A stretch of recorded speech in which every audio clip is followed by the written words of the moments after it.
Magandang araw po ulit mga kabayan at galing nga po tayo ng palengke at meron po tayo darating na bisita ay ating pong papagluto ng 4 na putahe para makapananghalian sila.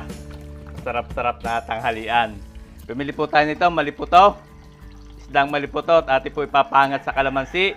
Tapos tayo ay magluluto rin ng hipon at magluluto rin po tayo ng kalderetang baka. Hinuhugasan po na po at umpisahan na natin magluto.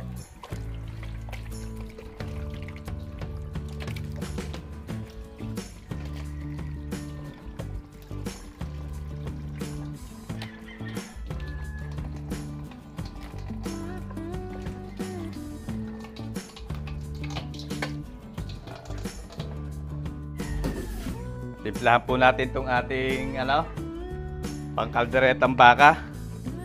Lagyan na natin ng asin para tayo dire-diretso na. Toyo. Lagay po tayo ng paminta. Pineapple juice.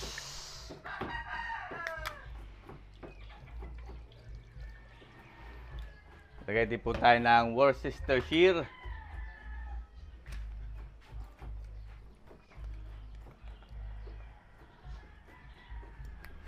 Yan din po natin ng pickles, sweet pickles.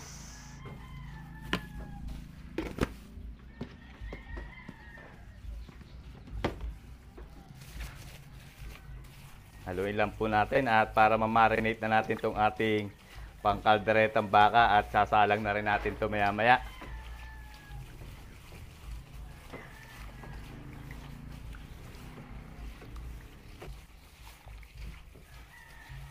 Okay, set aside lang po muna natin to. Linisan lang po natin yung ating hipon. Tanggalin po natin yung sungot. Ito, sungot dito sa ibabaw. Tapos ay tanggalin natin yung pinakabituka niya. Yan, nasa gitna.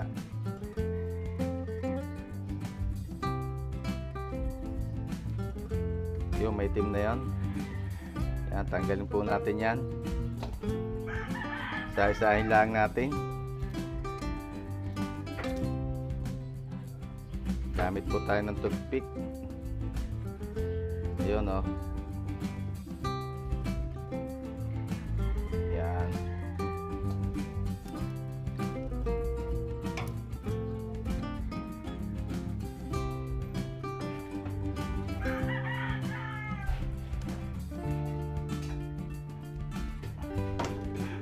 Nandito na ho yung ating maliputo at yung ating nahugasan ko na.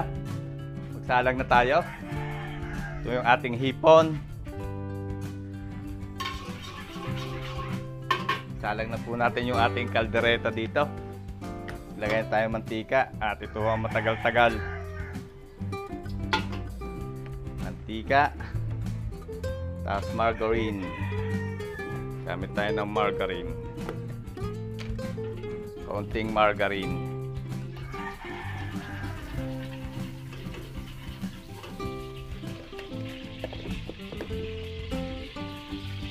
Diyan na po tayong bawang.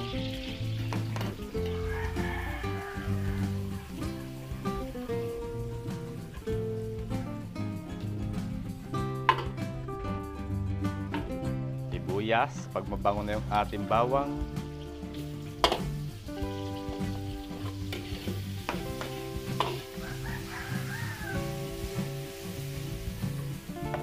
Sabay po natin itong ating chorizo de Bilbao. Yung bisita po natin ay pangalawang beses siyang pupunta rito, si Ma'am Jane. Galing po silang balikbayan siya galing Amerika. Ate po ulit siyang ipaghahanda. At halos po ay taon-taon pag pumupunta yun dito sa Pilipinas ay dinadalaw tayo dito sa Lipa, Batangas.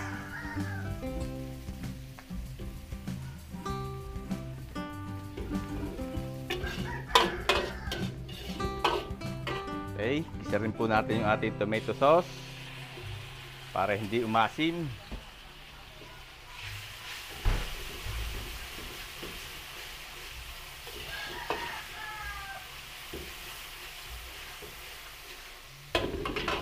Lagay po natin yung ating minarinate.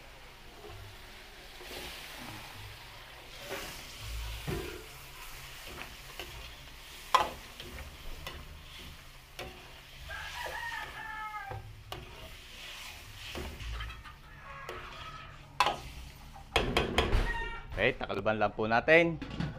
Atin yung papalambutin. Naglagay po tayo ng asin dito sa ating maliputo, sa ating isda. As na natin yan para may lasa pag niluto natin. Bali meron po yung kasamang panga o ulo, yan o. Sarap po yan, ipapangat natin sa kalamansi.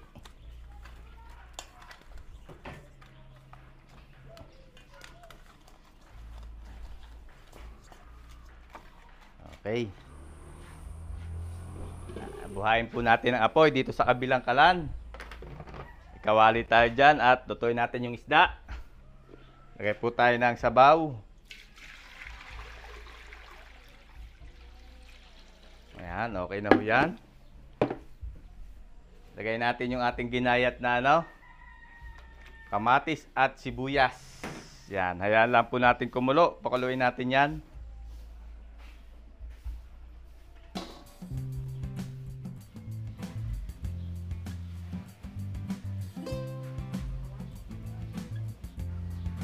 Nakulo na po yung ating tubig. Hulog na natin yung ating isda. Isdang maliputo.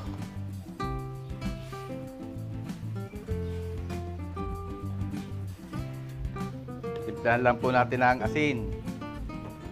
Mamaya natin dadagdagan pag kulang pa dahil yung ating isda ay may lasa yan, baka umalat. Lutuin lang po natin yung ating isda at simpleng-simple lang po luto natin dito. Papangat natin sa kalamansi. Lalagyan lang natin ng kalamansi yan. Pipigan natin. Atas ng kalamansi. Pinakapaasim. At ito pong isdang ito ay masarap kahit hindi siya ganong masahog. Masarap po yan. Yung maliputo. Malambuto ang laman yan.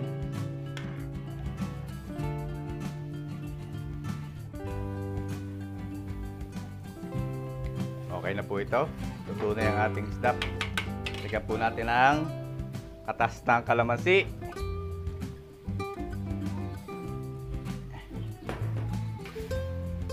Simple lang po ang luto niyan. Pakuluan pa natin ng konti. At lagyan natin ito. Dahon ng sibuyas. Gasan muna natin.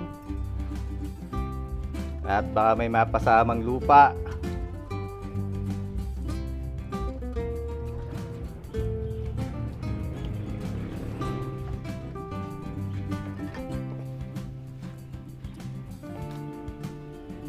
Ayan, lagay po natin.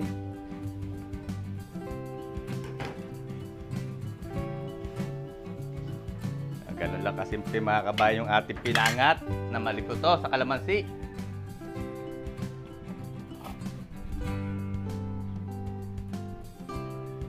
Tikman natin. Baka tayo mapahiya.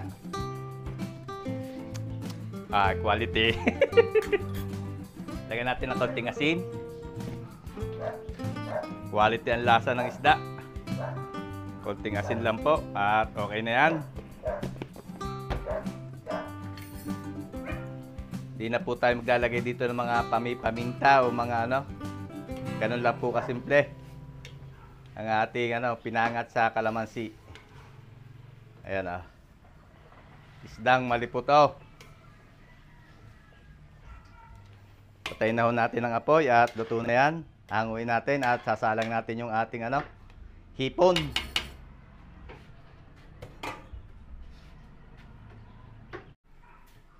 Lutuin naman natin po dito yung ating hipon. Ang gawin nating luto ay sinangag lang. Sasangag natin sa bawang at saka sa butter. Mainit na ho yung ating kawali. Lagyan tayo ng butter. Hinaan natin ng konti ang apoy para hindi masunog ang ating butter.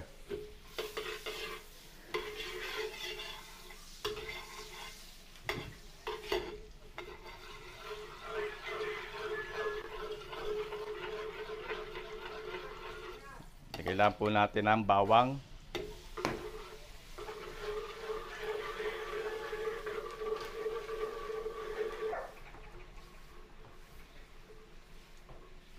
Okay na ho yan. Mabango ng bawang. Hulog natin yung ating hipon. Swahe.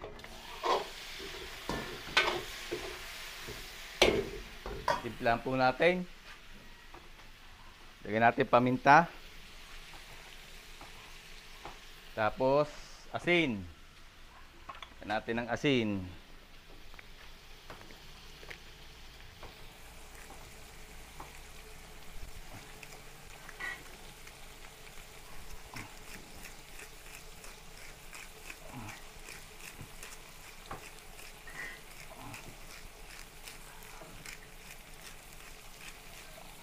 Okay na yan. At baka umalat. Sangkutsahin lang po natin yan. Ating hipon.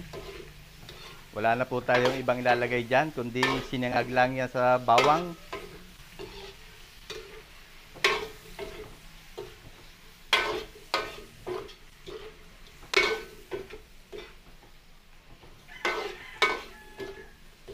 Luto-lutuin lang po natin ng ilang pang minuto itong ating hipon.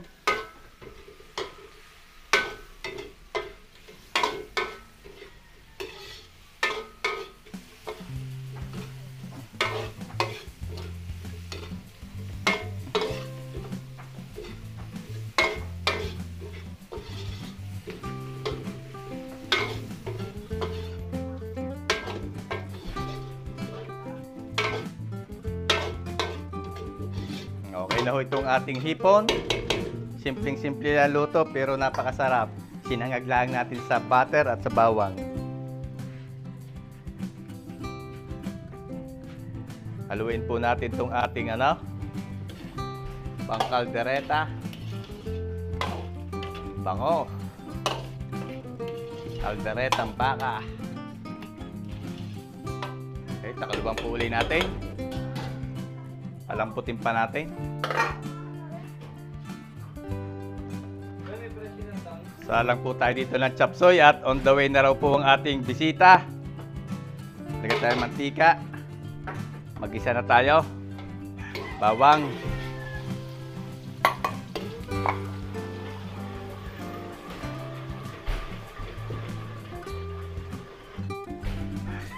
Mabango na ang bawang. Sunod po natin sibuyas. Isa rin natin yung ating atay balunan. Luto tayo ng chapsuy dahil para may gulay din naman yung ating handa.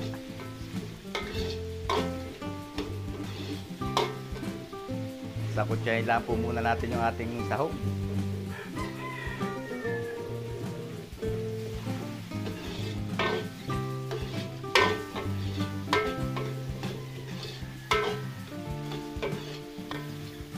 Okay, timplahan po natin.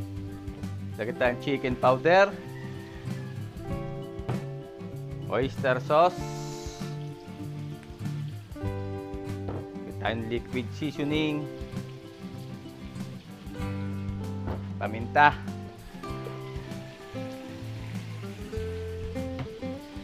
Halo.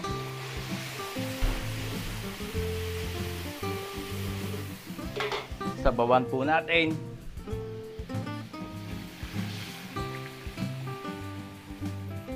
Okay, pag kumulo, lagay po natin yung ating gulay para hindi siya ma-overcook. Pakuluin muna natin.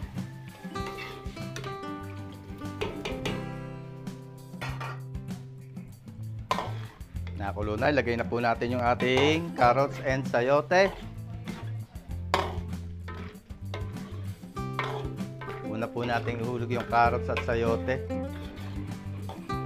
Pakulo-kuloy lang po natin saglit, saka natin lagay yung ibang gulay. Sunod na po natin yung ating halo-halong gulay. Young corn, Baguio beans, cauliflower, pechay Baguio.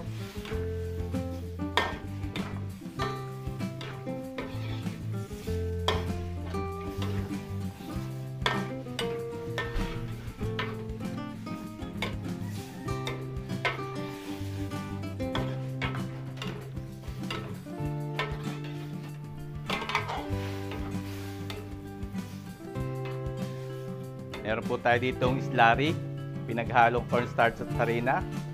Laputan po natin.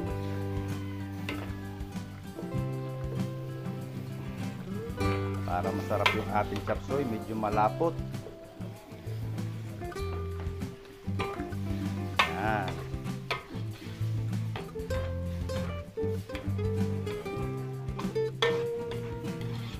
Okay na po itong ating chop suey, oh. Quality. Lalagyan na lang po natin ito ng itlog ng pugo. Lagyan natin ng itlog ng pugo. Yan. Ating chop suey.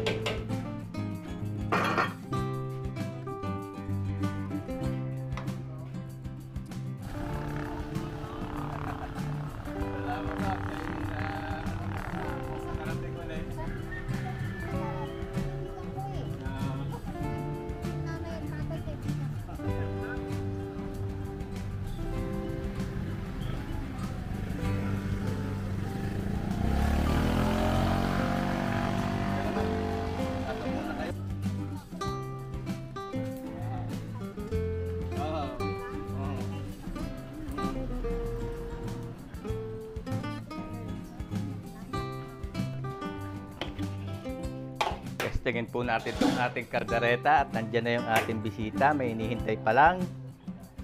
Ayun, malambot na. Oh. Pwede na po yan. Lagay na natin yung patatas and carrots. Lagyan natin liver spread. Tapos ay dahon ng laurel.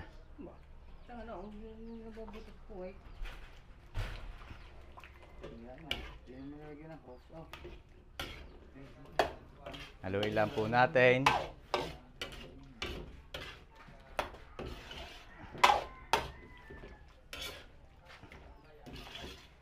Takaluban po ulit natin. At palagutin muna natin yung patatas and carrots. Tingnan po natin kung malambot na yung patatas. Yung malambot na. Ilagay po tayo ng cheese.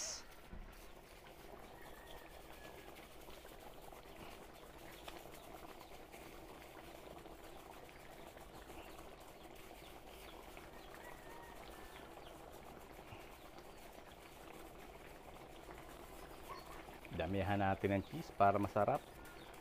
Para hindi tayo mapahiya sa ating bisita. Tapos maglagay din po tayo ng kaunting hot sauce.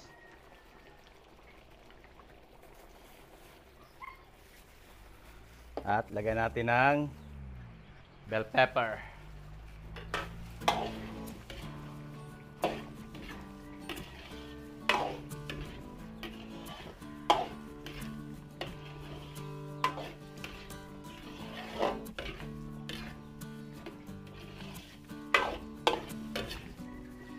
Okay, iga-igahin lang po natin. In-inin natin ng konti. Lutuin natin yung huling rekado nating nilagay.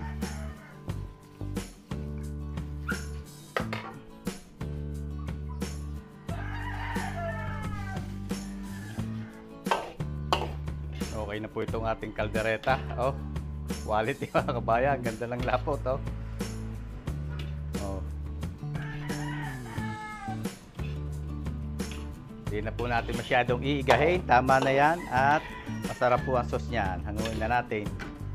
Lagay natin dito para maihayin na natin. May hinihintay pa lang po tayo na darating pa. Kasamahan pala ni na Ma'am Jean. Taga rito rin sa Lipa.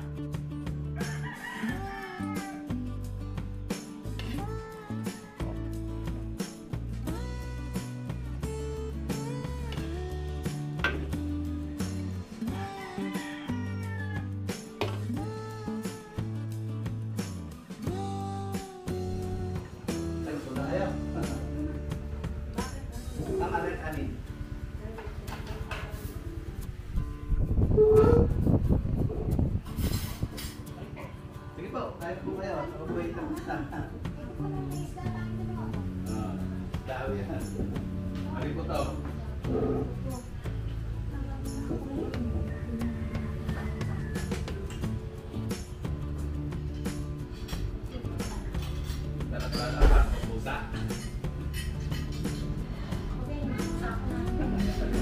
Baka agawas sila muna ako yan. Nakasampal sa isa.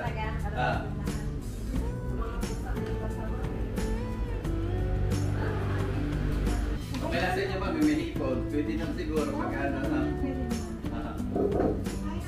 Hipon, kahit po kayo. Hindi ko na electric fan.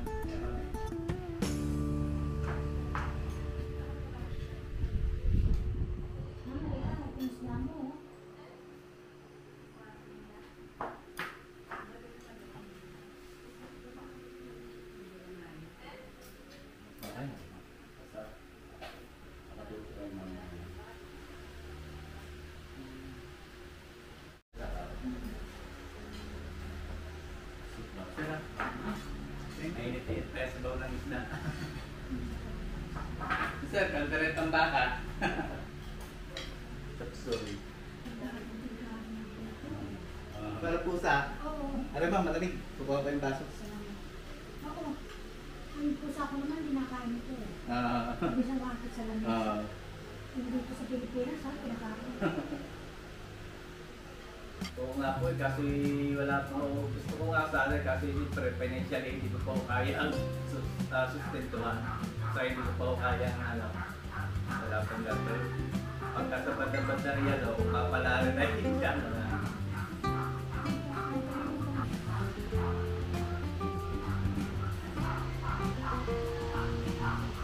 Pero bakit yan?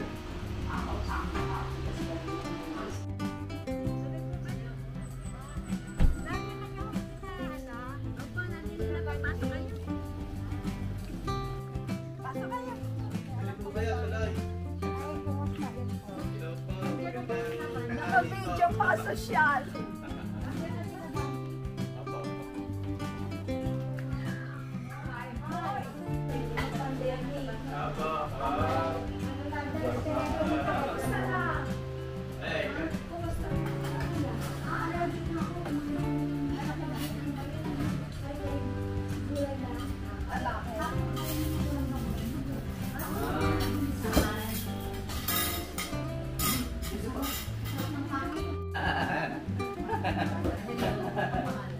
Joey po. Dadalawa po yan. Malayo na din ang west. Malapit na pitit po. Badyo sila sa west. Sino po? Ito, may tiyan sa west. Sino po? Ano ang pangalan ni Kakatalo? Puro na yung nasa west. Hindi na kain ng west. Hindi na kain. Tapos na, nakita namin alas 12. Ako na ako yung mahaba kayo. Pag-hintay, are.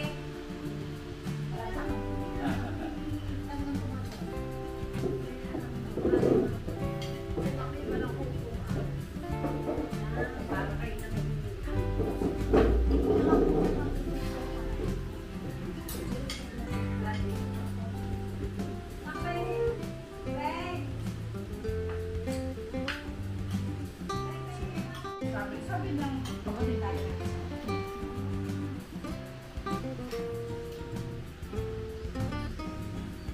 Ano sabi ng kapagpangan? Manyaman. Manyaman sabi ng kapagpangan. Nauna po siya. Tama ko rin.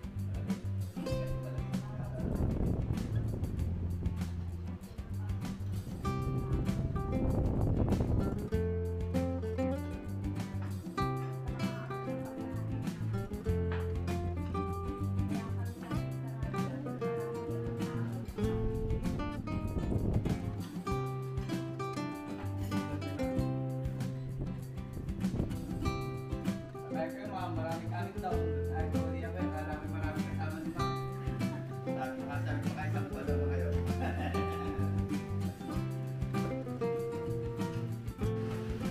Wow, pinakawa rin. Wala yan sa laman ng iyan. Wala yan. Parang po yan.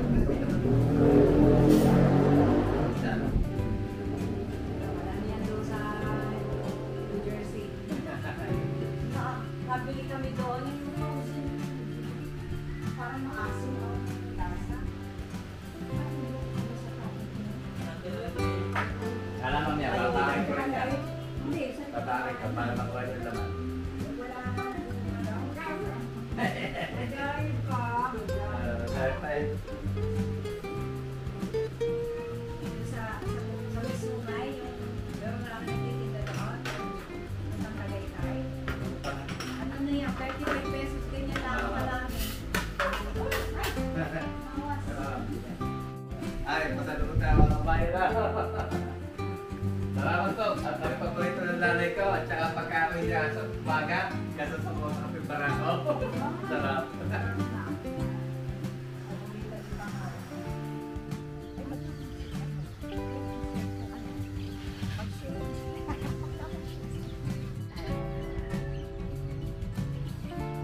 Kaya mga kabayan, papasalamat natin sa ating mga nagbisita kay Ma'am Jean, kay Ma'am Mercy, Ma'am Mirna, ayan, sa nanay ko. Maraming salamat po kay Ma'am at tayo dinalo uli at sa kanyang mga kaibigan. Sa susunod lang. Ayan, salamat po uli at ingat po lagi kay Ma'am Jean at sana po ay lagi kayong malakas. Salamat kay Juan Jules. Thank you. Salamat. Salamat din. At yun, hanggang dito na lang po tayo mga kabayan. Marami pong salamat sa patuloy niyong pagtangkilik sa ating mga video.